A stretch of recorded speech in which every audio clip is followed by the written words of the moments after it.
Көз байлана бере шалқайып, ашық тұрған есіктен жас келіншек ішке қарай алқын жұлқынып шығып аттады. Мойнына ораған алқызыл жібек шәлісінің салпылдаған бір ұшы тұтқаға орала кетіп, сытыпырылып түсті. Оған қарайтын жан қайда? Аяғындағы қайық деп аталатын қызғыл түсті жеңіл топылайын екі жаққа ұшырып төрге озды.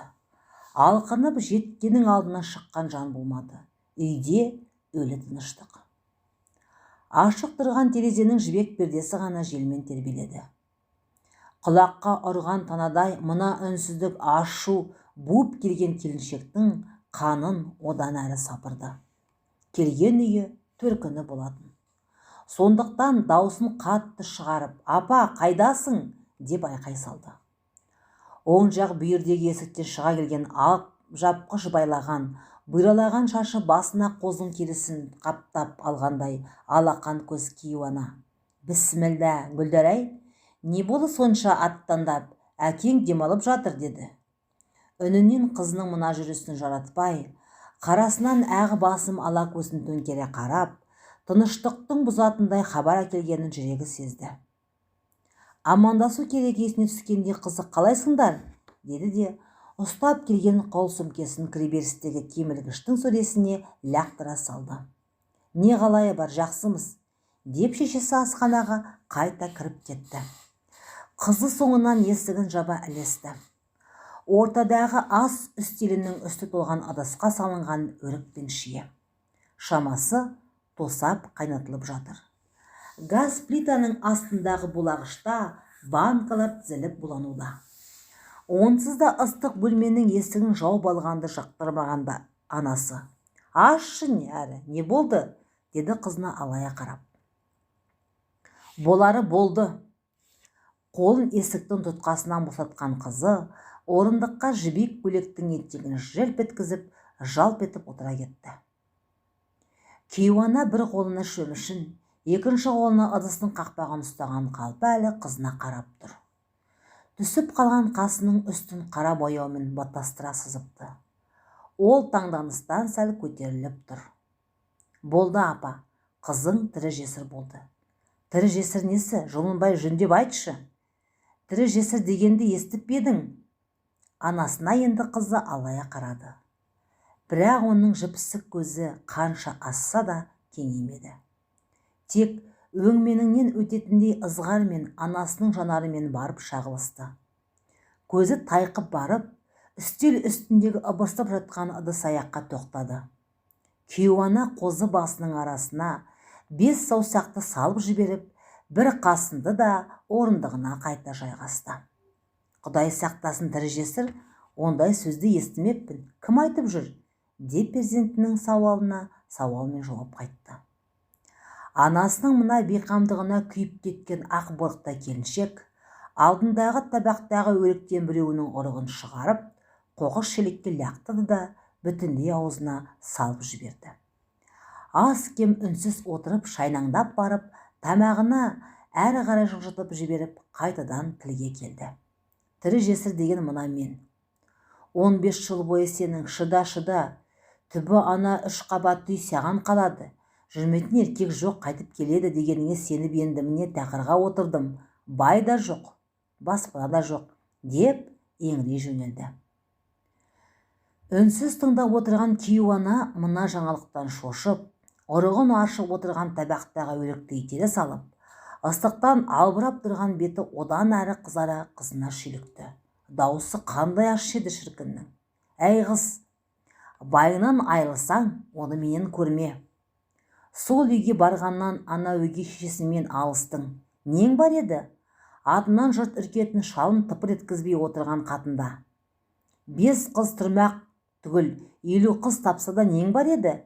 Бара салып бір ұл таптың да масайрап, менің бала мұрагер деп бақыттан басың айналып, байғұс әйелге күн көрсетпей қойдың ғой. Күйеуің астынан ши жүгіртіп үйден сені айдап салады. Сен ақмақ барып оны табалап, қанын тасыттың. Сорлы әйел қанша жылады. Соның көз жасы шығар сендерді ұрған. Не апа, енді сен мені табалап отырсың ба? Табалап отырған жоқпын, көргенімді айтып отырмын. өзіңе де обал жоқ. Байының айтқанына еріп, сол қатынмен арпалыстың. Енді міне сол күн өз басыңа келіп отыр. Артты қыссаң, бай болар едің. Енді келіп менен көреді ғой, о несі-ай? Деп шешесі сөзін кейіп аяқтады. Асхананың есігі ақырын ғана ашылып, бір уыс бетін әжім басқан, селдіреп кеткен ақ шашы сопақ бастың төбесінде ғана жалбыраған арық қара шал аттады. Қырылдаған үнмен: «Гүлә, сен бе келген? Шешең кіммен сөйлесіп жатыр десем?» деп екі иығы қоқшиып, емеңдей басып терезес жаққа өтті. Құдды бір нәрсеге кінәлі болған жанның мүсәпір кейіпі. «Әй, желді жаппай былай өтші», деп бәйбішесі бір қолымен шалын сермеп, екінші қолымен есікті шал қайта ашты. Әкесін көрген қыз жасаураған көзін алдындағы асханалық орамалмен сүртіп: «Мен ғой, папа, қалайсыз?» деп амандасқанның ырымын жасады. Перзентінің боталаған жанарын байқаса да, сұрақ қойса басына бәле тауып алатындай болып сескенгендей: «Отырмыз. Мына шілденің шіліңгір ыстығы қанды кептіріп барады ғой тегі. Бесінді кезде бір көз шырымын алмасаң, басың айналып, тәлтіректеп қаласың», деді еркек, қалақтай басын қайта-қайта шайқап. Үстелдің үстіндегі шыны құмырада тұрған судан кесеге құйып алып, басына көтере сімірді. «Ух!» деп жан шақырғандай болды да, қызы мен қатынының қабағына қарап, бірдеңе сұрауға батылы бармай, айығын сана басып шығып кетті. Аналы балалы екеу еркек кіргенде сап тоқтата қойған әңгімелерін әрі қарай жалғастыра жөнелді. «Гүлә, сен қырсықпай маған жағдайыңды былай жөндеп түсіндірші», деді анасы, дегенмен баласына жаны ашып. Ерегіскеннен ештеңе таппасын білген қызы да енді: «Апа, ол әлгі қара көз бәлесіне біржолата кетіп қалды», деп жөндемге келді. «Баяғыда айттым, тағы бір-екі баланы топылдат деп тыңдамадың. Магистр болам деп 3 жыл, доктор болам деп 5 жыл жоғалттың.